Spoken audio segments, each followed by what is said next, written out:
বন্ধুরা দেখুন, আমি পাকা উচ্ছের বীজ ফেলে এই দেখুন কেমন উচ্ছে গাছ হয়েছে আমার উঠোনে। এই আমি উচ্ছেগুলো একটা একটা করে তুলছি। এর আগে একবার তোলা হয়েছে, এই দ্বিতীয়বার তুলছি। এই একটা, এই দেখুন, এই আর একটা,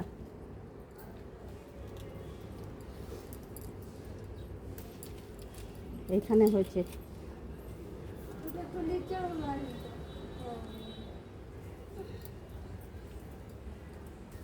এই একটা,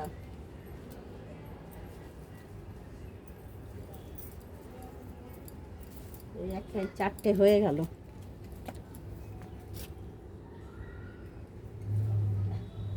এই একটা,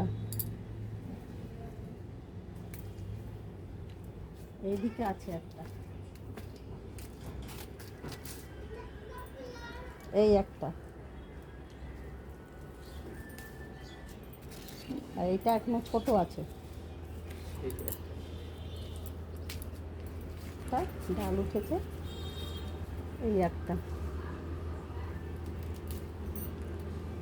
এই দেখুন আমাদের আলু উচ্ছের তরকারি একদিন হয়ে যাবে আমাদের তিনজনের।